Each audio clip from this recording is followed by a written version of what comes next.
ओवैसी साहब बीजेपी को हराने की बात कर रहे हैं। ओवैसी साहब नू थोड़ी कह रहे हैं बीजेपी आ जाएगी, हम तो यूं कह रहे हैं अब तो दो ही पार्टी रहेंगी, बीजेपी रहेंगे और हम रहेंगे। हम जवाब देंगे, हम जवाब देंगे कि देश कैसे चलता है और इंसाफ कैसे मिलता है। बदमाश पिस्टल से लूटते तो आदमी सोच ले जान बच रही कि तो इन्होंने तो बिना पिस्टल के लूट लिया, वोट लेकर वोट भी हमारा ले गए और लूट भी हमें लिया। फ्री उरी के चक्कर में तो कोई आने वाला नहीं। अब तो चाहिए हिस्सेदारी, हमें नौकरी दे दो और हमसे चाहे दुगना बिल ले लियो, हम देने को तैयार हैं।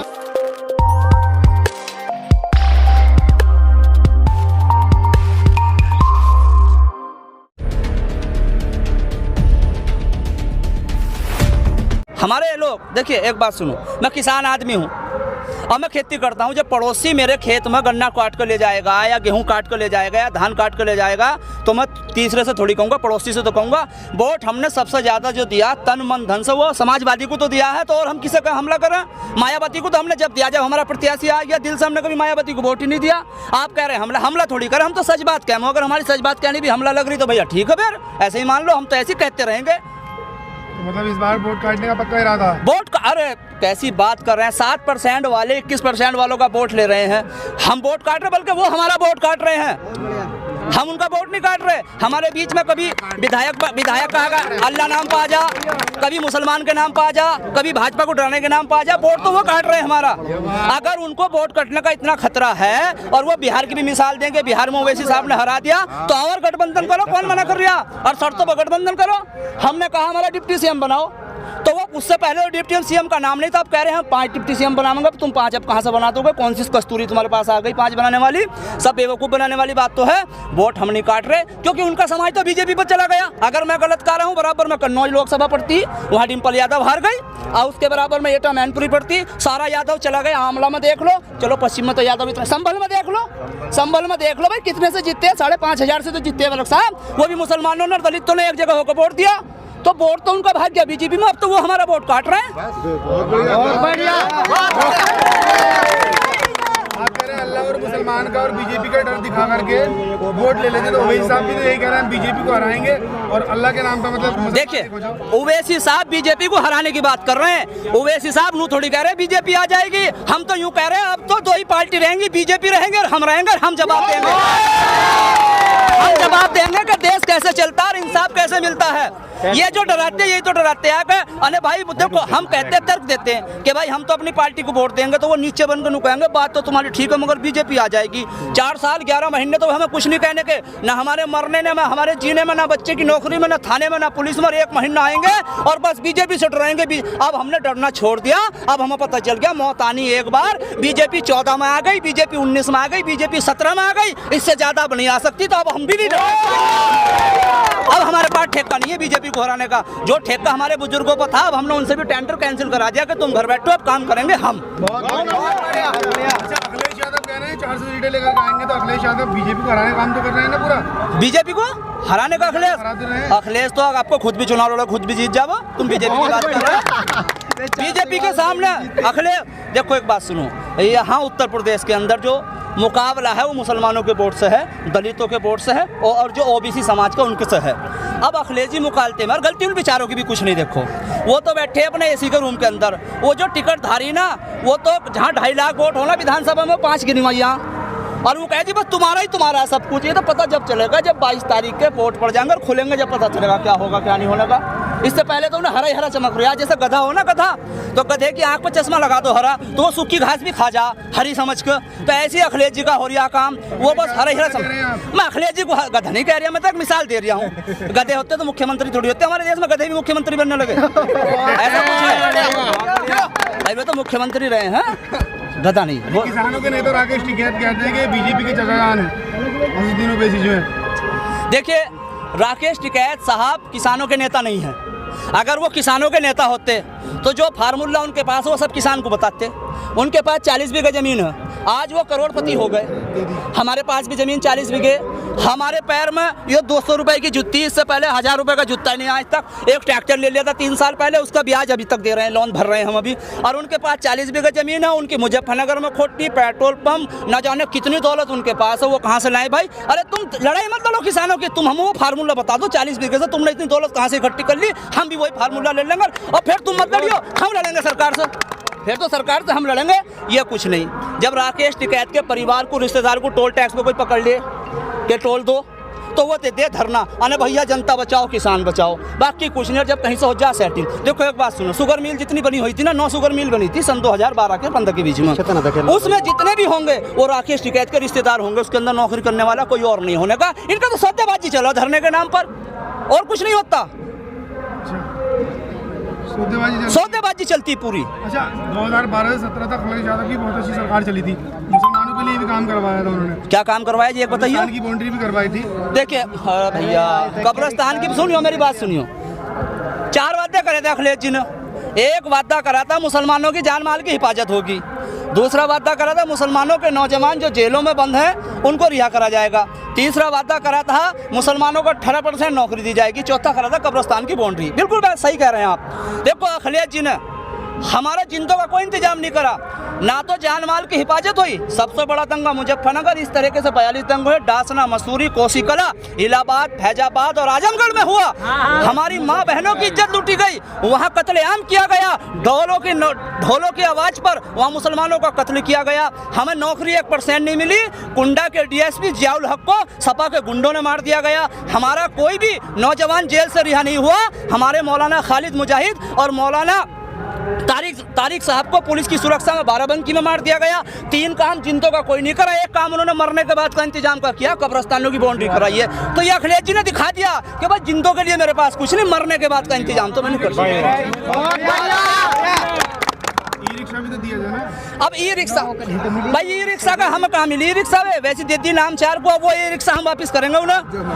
और रिक्शा, अरे कागज को छोड़, हम तो ओरिजिनल देंगे, बैटरी वाली उन्हें। अब जा, अब अखिलेश जी को कहेंगे कि अखिलेश जी तुम्हारे पिताजी 230 रुपये महीने की नौकरी किया करते थे, सरकारी मास्टर हुआ करते थे, अगर पेंशन ना होती तो आज वो भैंस चुका कर अपना भला कर रहे होते, और तुमने हमारा रिक्शा लायक समझा है। अब हम तुम्हें रिक्शा देंगे बिना बैटरी की, जो धक्के से लगा के चले करो। तुमने तो बैटरी वाली दे भी दी थी। साइकिल है ना अखिलेश जी की, देखिए साइकिल कौन चला रही है, आप जा, अब स्कूटी चला रहे हैं या रिक्शा चला रहे हैं, साइकिल का जमाना तो खत्म हो गया। आप कहाँ चला रही है साइकिल, कोई तुम्हारे घर में है साइकिल, चलाओ आप, कोई चलाओ भाई साइकिल, कोई नहीं चला। बालक चलाओ, शौक में नादानी में। तो इस बार क्या चलेगा इस बार चलेगी पतंग, पतंग उड़ेगी ऊपर पतंग। मांझा भी ऐसा होगा, अगर कोई तार से भी पतंग की काट करेगा तो उसका तागा कटना नहीं है। नई सपा है, नई हवा है, पतंग तो टूट तो नहीं जाएगी पतंग। नई सपा तो हवा में तो पतंग ऊपर जाबो या नीचे रहो। नई हवा कौन सी, वही हवा चल रही, कोई अब जा चीन जापान से थोड़ी आ गई हवा, वही जनता सब कुछ वही है। ये सब पागल हो गए और कुछ नहीं कर रहे। नई हवा, नई सपा, नई कौन सी सपा में कुछ और थोड़ी आ गया भाई। पहले बाबा अध्यक्ष था, अब बेटा अध्यक्ष हो गया, तो नई कहाँ को हो गई, या कुछ और बदल दिया इसमें, कुछ हल्दी मिर्ची लगा दी या गिरीश या पेट्रोल पंप कुछ लगा लिया इसके अंदर। इस बार तो कह रहे हैं 300 यूनिट फ्री करेंगे। अरे भाई देखो एक बात सुनो, फ्री की लोग लालच में नहीं आने वाले। अगर फ्री से सरकार बनती ना भाई साहब, फ्री से अगर सरकार बनती तो दिल्ली के अंदर केजरीवाल ने फ्री कर रखा, और जब वो कहे के चुनाव लड़े तो सीट आई 67 और मार जनता 20,000, 25,000, 30,000 जीतने का। और जब उन्होंने करके दिखा दिया तो वोट, उनकी सीट भी घट गई और वोट परसेंटेज भी घट गया। तो देखो फ्री उरी के चक्कर में तो कोई आने वाला नहीं। अब तो चाहिए हिस्सेदारी, हमें नौकरी दे दो और हमसे चाहे दुगना बिल ले लियो, हम देने को तैयार हैं भाई। जब हमें 50,000 रुपए सरकारी पेंशन तनख्वाह मिलेगी तो हम 5,000 रुपए बिजली का बिल नहीं दे सकते। और जब हमारी तनख्वाह 250 रुपए के हिसाब से 7,500 है तो वो तो हमें 500 रुपए का बिल भी ज्यादा लगा। तो इसलिए अब जब फ्री का कोई मामला नहीं है। तो कहा जाता है कि बीजेपी की बी टीम है। देखो एक बात सुनो मेरी, बी टीम कहमो, वो यही तो कहमो पैसा दे रही बीजेपी भाई। बी टीम का यही तो मतलब पैसा दे रही। मैं सीना ठोक कर कहता हूँ, और वो इस हिसाब से मैंने पूछा नहीं। ये सपा, बसपा, लोकदल वाले, महानदल वाले, जितने भी कांग्रेस वाले हैं, वो चाहे जो भी हो, वो अपनी कीमत बता दो, ओवैसी साहब उन्हें 1 घंटे में खरीदने के लिए तैयार है। 1 घंटे में किससे पैसा? ओवैसी साहब उस खानदान से ताल्लुक रखे हैं। जब इस देश की अर्थव्यवस्था कमजोर चल रही थी तो 65 कुंटल या 65.5 कुंटल सोना इन्होंने देश की अर्थव्यवस्था को बढ़ाने के लिए दिया था जब देश आजाद हुआ था। ये उस खानदान से ताल्लुक रखा। ये जितने ना, अगर मायावती आज राजनीति में ना होती ना तो आज नरेगा में मजदूरी करके पेट पाल रही होती। और अखिलेश यादव के पिताजी अगर राजनीति में आते ना तो रिटायरमेंट के बाद होकर भैंस पाल रहे होते और अपना गुजारा बसर कर रहे होते। बीजेपी की ये सब बीजेपी की बी टीम ये है, हम नहीं है। ये 22 का चुनाव सिद्ध कर देगा। तो ये तो नहीं क्या दोनों भाई के पास जितनी दौलत है दुगनी चौगनी करनी चाहता हूँ। ना ना ना, अगर वे चौगनी करते हैं, देख उनका चौगनी, उनका तो मकसद ये है कि यार अल्लाह ने मुझे इतनी दौलत दी है, ये उन लोगों के लिए लग जाए जिनको आज तक हक नहीं मिला। जो भी एक सवाब होता है ना, धर्म का काम होता है, पुण्य का काम होता है, मतलब पुण्य का काम करने के लिए आए हैं।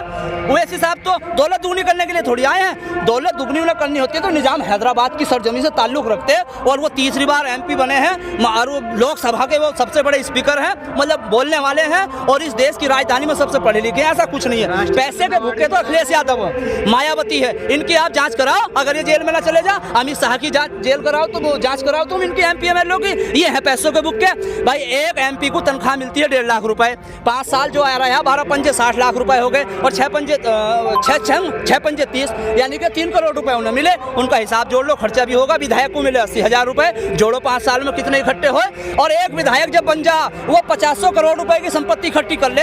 हम तो वैसे हिसाब से अगर सरकार आ गई, सबसे पहले यही सवाल रखेंगे, इन विधायकों की जितने भी पिछले हुए हैं और जो जिंदे हैं, इन सब की जांच कराओ, और जो दोषी है उसे जेल में भिजवाओ। इन्होंने देश के साथ बहुत बड़ी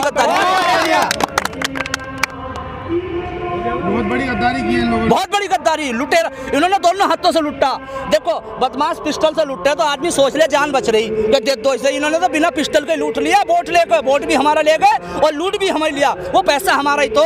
मैं टोपी लाया 10 रुपए की खरीद के, मैं टैक्स दे के आया, मैं पेन लाया खरीद के, मैंने मोटरसाइकिल खरीदी, ट्रैक्टर खरीदा, साबुन खरीदा, तेल खरीदा, जूते खरीदे, पेट्रोल पंप से तेल लाया, सारी चीज मैंने जितनी खरीदी मोल की मैं टैक्स दे के आया हूँ। और 10 रुपए का साबुन डेटॉल का मुझे मिले, और 10 का ही मिलेगा टाटा बिरला अंबानी को। तो जितना टैक्स उसने दिया तो मैं भी तो टाटा बिरला की बराबर हो गया ना। ये तो हमारी दौलत, तो इन्होंने हमारी दौलत को लूट लिया। उनसे हिसाब लिया जाएगा, जनता उनसे हिसाब लेगी, क्योंकि सारे अब तक जो लोग आए हैं वो बिजनेसमैन आए हैं, राजनीति करने, सही ईमानदारी की राजनीति करवाने। अगर कोई आए तो वैसे साहब आए हैं हम जैसे लोगों के लिए। अब बंगाल में हुआ था उनके साथ की एक भी सीट नहीं मिली, उन्हें मुंह की खानी पड़ी। क्या उत्तर प्रदेश में भी यही होगा? देखिए हर जगह का अलग हिसाब होता है। चुनाव का कोई संविधानीय तरीका नहीं है।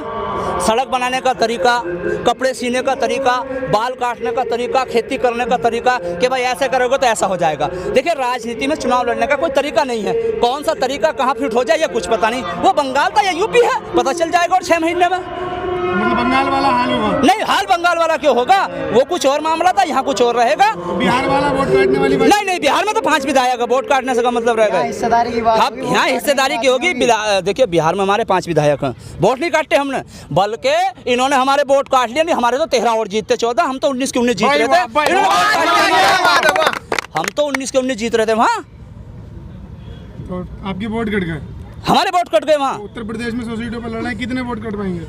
काट पाएंगे नहीं, काटने पकड़ने का तो मतलब ही नहीं। हमें तो उम्मीद ये है कि अगर जनता ने हमारी हिंदू मुस्लिम सिख ईसाई ने अगर साथ मिलकर दिया तो सीट तो 100 में से 100 आएंगी, क्योंकि हमने बिल्कुल बाज की निगाह की तरह सीटों को चुना है।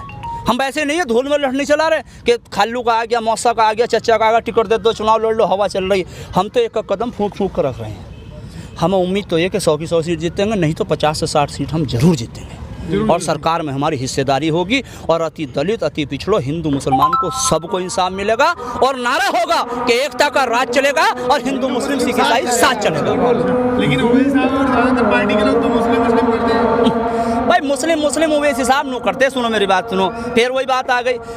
घर हमारा, बैठक हमारी, सब कुछ हमारा। पहले हम राम सिंह श्याम सिंह को थोड़ी बुलाएंगे, पहले तो अनस भैया को और तानिश भाई को बुलाएंगे, भाई आओ, बैठक बन गई अपनी, हुक्का बैठ रखा, आओ पियो। जब भी तो सामने वाला आवेगा, जब भी तो बुलाएंगे। और बैठक में बैठा अकेला, मेरा कोई है नहीं, तो मैं बराबर वाले किसी को बुलाऊंगा, सामने कोई आ जाएगा मेरे पास। तो पहले तो मुसलमान, भाई मायावती आई, उन्होंने दलितों की बात करी, यादव जी आए, उन्होंने यादव की बात करी, अजीत सिंह ने जाटों की बात करी। जब तो किसी ने सवाल नहीं करा कि तुम भाई जाटों की बात क्यों कर रहे हैं, चमारों की बात क्यों कर रहे हैं, यादवों की बात क्यों कर रहे हैं, ब्राह्मणों की बात क्यों कर रहे हैं। ओवैसी साहब अगर कुछ कह दे तो ये तो मुसलमानों की बात कर रहे हैं, तो गुनाह थोड़ी कर रहे हैं। मुसलमानों को जब कुछ नहीं मिला आज तक, जब तो कहा जा रहा है मुसलमानों की पार्टी है तो समाजवादी पार्टी। मुसलमानों की पार्टी क्यों होती वो मुसलमानों की, देखो आप गलत कह रहे हैं। मुसलमानों की पार्टी नहीं, मुसलमानों की तो कोई पार्टी थी नहीं, मुसलमानों की तो पार्टी अब आई है। अब आई है। कामयाब हो पाएगी इंशाल्लाह, कामयाब होगी, क्योंकि सारे देश की राजनीति के हथकंडे को ये देश की जनता देख चुकी है, हिंदू भी और मुसलमान भी। अच्छा, आपकी पार्टी 1927 से बनी हुई है। हाँ, लेकिन अभी 2012-13 के बाद में ही क्यों चर्चा में आई? ये इसलिए आई चर्चा में, इससे पहले कहीं ना कहीं मुसलमान ये सोचता था कि कांग्रेस के बाद सपा, सपा के बाद बसपा, बसपा के बाद सपा, कहीं आरएलडी, कहीं नीतीश कुमार, कहीं ममता बनर्जी कि यार ये हमें कुछ ना कुछ देंगे। मगर जब हद हो गई, बिल्कुल जब हद हो गई, जब ओवैसी साहब को यहाँ आना पड़ा और हम लोगों को ओवैसी साहब के साथ लगना पड़ा। कामयाब हो पाएंगे इंशाल्लाह कामयाब होंगे, इसलिए कामयाब होंगे। संभल सीट का क्या रिजल्ट रहेगा? संभल सीट तो हम जीतेंगे इंशाल्लाह। कोई क्लब का चुनाव है, जनता कह रही है कि हमने है 25 साल से विधायक, 25 साल से एमपी। जनता कहाँ कह रही है आपकी? भाई जनता ऐसा जीतेगी। 100 सीट का चुनाव लड़ रहे हैं, 100 की 100 सीट जीतेंगे इंशाल्लाह।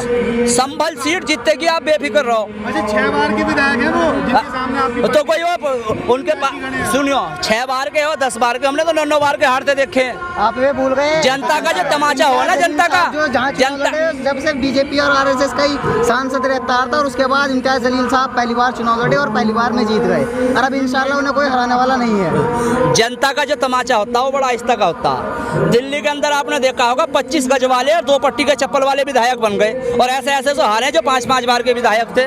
तो कोई ये जन्म इनको कोई किस्मत में थोड़ी लिख दी गई, हारने गई नहीं है। अभी देखियो क्या क्या होता है, आपको कैसे कैसे हारेंगे।